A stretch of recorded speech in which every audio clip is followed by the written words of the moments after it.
He has always been useless, my stepmother said at dinner. Let's just take his room. Her daughters agreed. I stayed quiet. This morning they were all crying outside. I never thought I would share something like this, but I need to talk about what happened at dinner last night. It has me thinking about my living situation. Some background. I've been living in my childhood, home to help my dad after he had some health problems last year. My mom passed away 5 years ago, and Dad married Alice 2 years ago. She moved in with her 2 daughters, Violet, who is 21, and Zoe, who is 19. I stayed because Dad needed help, and this house means a lot to me. Mom's garden is here, and the roses she planted still bloom every spring. Things were tense, but okay until last night. I was working late in my room when Alice called everyone for dinner. It wasn't unusual. We often eat late because of everyone's schedules. I took my laptop, since I was in the middle of something important for a client. At the dinner table, Alice's voice had a sharp tone. I started to close my laptop, but Dad said, "Let him finish." "Alice, the boy is doing important work." That's when it started. Alice put down her fork with a strange smile, the kind that doesn't reach her eyes. "Important work? He's always been useless, Elijah. Sitting in his room all day, taking up space we could use better." The silence that followed was loud. I kept my eyes on my screen, fingers frozen over the keyboard. Dad didn't say anything this time. Violet jumped in. "Mom's right. Zoe and I share a room while he has that big space all to himself. It's not fair. We could turn it into a study room for the girls," Zoe added, as if I wasn't even there. "They're in college. They need the space more." I stayed silent, but my mind was racing. This wasn't just about my room. It was about something bigger. I could feel it. The way they all looked at Dad, waiting for his answer. He just moved his food around his plate, avoiding their eyes. "Luke barely helps," Alice went on, her voice fake sweet. "The girls and I do all the housework, the cooking, the cleaning." "What do you do, Luke?" "Sit in your room playing on your computer." I wanted to say that I pay for the bills, take care of Dad's doctor visits, and keep the whole house tidy, including Mom's garden, but something held me back. I learned from watching Mom that sometimes it's better to stay quiet. "We should talk about this as a family," Alice said, reaching for Dad's hand. "The girls need their space to grow. Luke's an adult. He should understand."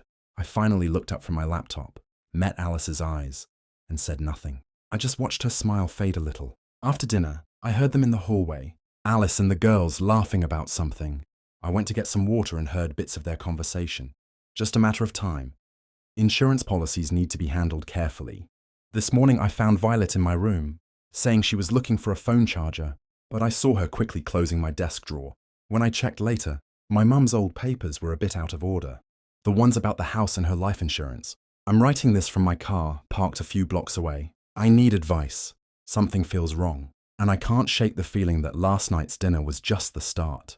Dad has been more confused lately and depends on the medications Alice gives him. Now there's this sudden push to get me out of the house. My gut tells me to stay quiet and keep watching. Mom always said that people show their true intentions if you give them enough time. But I'm worried about Dad. The way he just sat there and didn't defend me. That's not like him. Or maybe it is now, and I've been too busy to see how much things have changed. I'm going to start keeping track of everything. Setting up cameras in the common areas might be next. Part of me feels paranoid for thinking this way, but the other part remembers what Mom used to say. "Trust your instincts, Luke. They'll never lie to you." I have a call with a lawyer tomorrow, just a consultation. Maybe I'm overreacting, but the way Alice smiled when she said, "useless," felt like the start of a game. I didn't know we were playing. I'll update you when I know more. Right now I need to get back before they notice I'm gone. The last thing I want is to give them any reason to be upset, but I'm not leaving. This was Mom's house too, and I promised her before she died that I would take care of it. Update. Thank you all for the support on my last post. Things have gotten worse, and I've found some troubling information that makes me glad. I started keeping track of everything. It started with a spilled cup of coffee. Alice knocked over her mug this morning while rushing to clean Dad's office. I offered to help, but she almost pushed me out of the room. That's when I noticed she wasn't really cleaning. She was looking for something. I waited until everyone left for the day. Dad had a doctor's appointment, and Alice and the girls were out. The office looked different. Papers were out of place, and drawers weren't fully closed. I started putting things back in order, and that's when I found them stuffed behind the filing cabinet. Bank statements, loan applications, divorce papers. Not just one set, but 3. Alice had been married 4 times before my dad. Each marriage lasted 2 to 3 years, each time to men who had recently lost their wives, and each ended with a husband in deep debt or bankruptcy. My hands shook as I read everything. There were newspaper clippings too, obituaries of wealthy, women followed by wedding announcements. Months later, Alice's name appeared in all of them, sometimes as Alexandra or Alicia. I took pictures of everything, then put it back just as I found it. Years of organizing files taught me to pay attention to details. As I was finishing, I heard voices outside. Violet and Zoe coming back early. "Mom says we need to move faster," Violet was saying. The old man's getting suspicious about his accounts. "Did you get the papers from Luke's room?" "No, that idiot's always there. But Mum says once we get the refinancing done, it won't matter. He'll have to leave." I stayed very still in the office, barely breathing. They walked by, still talking, but their voices faded. My mind raced, connecting dots. I should have noticed weeks ago. Dad's confusion about his bank statements, the missing mail, the constant questions about his investments. All those times Alice insisted on helping him with financial decisions because he was still recovering. I made some calls, first to the bank. Turns out, there have been many attempts to access Dad's accounts, all denied because they needed his signature. Then I called his doctor. They couldn't share details, but they confirmed Dad's next appointment isn't until next month. So where did Alice take him today? I drove to all the nearby banks and found them at the third one. Through the window, I saw Alice hovering over Dad as he sat with a bank officer. I walked in casually, like I was there for my own business. The look on Alice's face when she saw me, I'll never forget it. Pure hatred quickly hidden with a smile. "Luke, what a surprise. We're just helping your father organize his retirement planning." Dad looked confused. "Luke," Alice said, "you were too busy to come." "Never too busy for this, Dad," I said, sitting next to them. "In fact, I've been really interested in learning more about the family finances, especially given your previous experience managing estates." "Alice?" "All four of them." The loan officer looked between us, sensing the tension. Alice's hand tightened on Dad's shoulder. "Maybe we should continue this another time," she quickly said. "Elijah isn't feeling well." "I feel fine," Dad said, but Alice was already gathering the papers. I caught a glimpse of one. Refinancing documents for our house. The amount was twice what it was worth. Back home, things are different now. The fake politeness is gone. Alice cornered me in the kitchen after Dad went to bed. "You have no idea what you're dealing with," she said quietly. "Your father signed everything weeks ago. It's done. The only question is whether you leave on your own or if we make it hard for you." I didn't reply. I just pulled out my phone and played. A recording of her talking with the girls about the refinancing plan. Her face turned pale. "That's illegal," she whispered. "So is financial elder abuse, identity theft, and whatever you've been doing to Dad's medication." She backed away, but not before I saw something dangerous flash in her eyes. "You're just like your mother, always thinking you're so clever." That stopped me cold. "What do you know about my mother?" Alice just smiled and walked away. "I'm typing this from my room where I've added extra locks. The lawyer is coming tomorrow morning, but something about how Alice mentioned my mom keeps nagging at me." I pulled out Mom's old medical records earlier and started reading through her last hospital stay. Something doesn't add up about her death.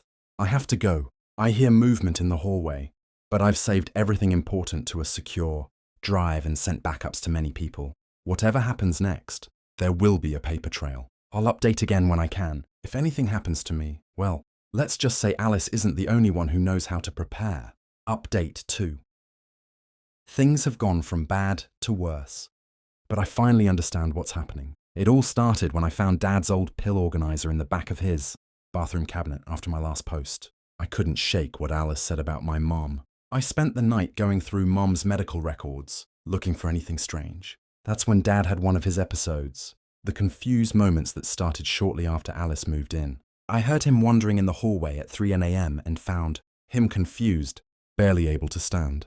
Alice appeared right away, like she'd been waiting. "See," she said to me, "this is why he needs his medication adjusted. Good thing I'm here to help." Something about her tone made me check. Dad's old pill organizer, the one Mom used before she died, the one Alice replaced with a better system. The labels were still there. Clear instructions for each medication. I compared them to his current pills. They looked similar, almost the same, but not quite. I took samples from both organizers to a friend who knows about these things. The results came back this morning. The old pills match Dad's prescriptions perfectly. The new ones look similar but have the wrong dosages. Some were completely different medications. I started digging deeper, called every pharmacy nearby, and found 3 where Alice had been filling prescriptions, each under a slightly different name. When I mentioned possible medication fraud, one pharmacist got very quiet. She asked me to hold, then came back with a senior staff member. Turns out they'd flagged some concerns. Months ago, combinations that shouldn't be prescribed together, dosages that seemed wrong. They tried calling Dad's doctor, but someone always intercepted the calls. Someone who claimed to be his home care nurse. While I was processing this, Violet made a mistake. She left her laptop open when she went to make coffee. Her browser was open to a search, effects of mixing a certain medication with alcohol, the same medication I'd found in Dad's new pills. I took pictures of everything, then quietly started replacing Dad's pills with the correct ones from his old prescription. Within days, the changes were obvious. His confusion lifted. His hands stopped shaking. And he started asking questions about the refinancing papers he'd signed. Alice noticed too. I caught her in Dad's bathroom yesterday, going through his medicine cabinet. She didn't see me watching. When she left, I checked. She tried to switch the pills back. But I'd already hidden the real ones in my room. This morning, I heard her on the phone. He's building up a tolerance. We need to increase the dosage or find something stronger. No, it can't wait. The papers are already filed. But he's starting to remember things. I set up small cameras in the common areas last week. Yesterday, they caught Alice adding something to Dad's coffee when she thought no one was looking. I sent the footage to my lawyer. But here's what really scares me. Going through Mom's medical records again, I found something I'd missed. In the weeks before she died, she showed similar symptoms to Dad: confusion, tiredness, hand tremors. The doctors called it early onset dementia. No one thought to check her medications. I found her old pill organizer too, tucked away in a box of her things. The pills are still there. I'm having them tested. Dad's in my room right now, fully aware for the first time in months. I showed him the video of Alice messing with his coffee, showed him the pharmacy records, the fake prescriptions, the refinancing documents she had him sign. Your mother, he said quietly. She tried to tell me something right before. She said she'd found something important, but then she got sick and Luke, what if? He couldn't finish the sentence. He didn't have to. Alice is downstairs with the girls, probably planning their next move. They don't know we're up here putting all the pieces together. They don't know about the cameras, the recordings, the evidence we've collected. They don't know that. Dad's lawyer is coming tomorrow with a forensic accountant and a detective, but they know something is wrong. I heard Violet and Zoe arguing earlier. This wasn't supposed to take so long, Zoe hissed. Mom said it would be like the others, Marval. Shut up, Violet snapped. Do you want him to hear? Oh, it doesn't matter anymore. And Zoe said, he's already figured it out. We need to. They went outside to finish their conversation. When they came back in, they started packing, nothing obvious. Just small things like valuables and documents, as if they were getting ready to leave. I should be scared. Maybe I am, but mostly I'm angry. Angry that they hurt my dad. Angry that they might have hurt my mom. Angry at myself for not seeing it sooner.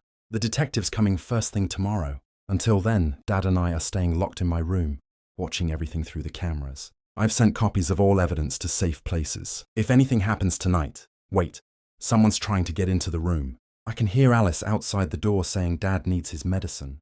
Dad's asleep on my bed perfectly fine. I have to go. I'll update once the detective arrives. The door handle is turning. I changed the locks, but somehow they have a key. I'm calling 911 right now. If anything happens, all the evidence is with my lawyer. Wish me luck, Reddit. I think we're about to find out what Alice does when her plans fall apart. Final update. It's over. Everything happened so fast last night. But I'll try to tell it in order. When I left off, Alice was trying to get into my room. What I didn't mention was that I'd already called not just 911, but also Detective Martinez, who'd been building a case based on the evidence I'd sent. She was parked down the street, waiting for a warrant to arrive when Alice started trying to break in. That gave them a reason to act. The moment Alice got the door open, she found herself face to face with 3 officers. The look on her face, it wasn't fear or surprise. It was recognition, like she'd seen this before. You don't understand. She started using that concerned voice I'd grown to hate. My husband is unwell. And his son. Dad cut her off, standing straight, looking more clear-headed than he had in months. He said, no, Alice, not this time. That's when Violet and Zoe tried to run. They had bags packed, just like I'd suspected. But officers were already at every exit. As they were being handcuffed, Zoe started crying. Mom said it would be easy, like the others. The others turned out to be many. Detective Martinez had been looking into similar cases across 3 states. Wealthy, widowers mysteriously getting sick, signing over their belongings, draining their accounts.